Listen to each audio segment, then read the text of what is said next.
కీర్తనల గ్రంథం 148వ కీర్తన. యెహోవాను స్తుతించుడి, ఆకాశవాసులారా యెహోవాను స్తుతించుడి.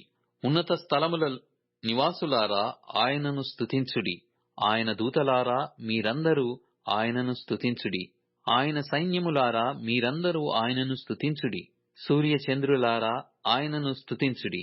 కాంతిగల నక్షత్రములారా మీరందరూ ఆయనను స్తుతించుడి.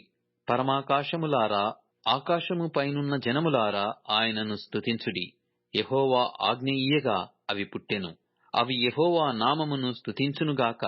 ఆయన వాటిని నిత్య స్థాయువులుగా స్థిరపరిచియున్నాడు.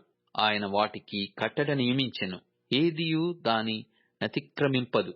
భూమి మీదనున్న మకరములారా, అగాధ జలములారా యెహోవాను స్తుతించుడి. అగ్ని వడగండ్లారా, మహిమ, ఆవిరి, ఆయన ఆజ్ఞను నెరవేర్చు తుపాను, పర్వతములారా, సమస్తమైన గుట్టలారా, ఫలవృక్షములారా, సమస్తమైన దేవదారు వృక్షములారా, మృగములారా, పశువులారా, నేలను ప్రాకు జీవులారా, రెక్కలతో ఎగురు పక్షులారా, భూరాజులారా, సమస్త ప్రజలారా, భూమి మీదనున్న అధిపతిలారా, సమస్త న్యాయాధిపతులారా యెహోవాను స్తుతించుడి.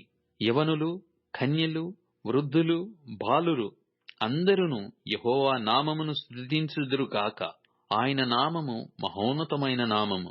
ఆయన ప్రభావము భూమ్యాకాశములకు పైగానున్నది. ఆయన తన ప్రజలకు ఒక శృంగమును హెచ్చించియున్నాడు. అది ఆయన భక్తులకందరికిని, ఆయన చెంతజేరిన జనులకు ఇశ్రాయేలీయులకును ప్రఖ్యాతికరముగానున్నది. యెహోవాను స్తుతించుడి.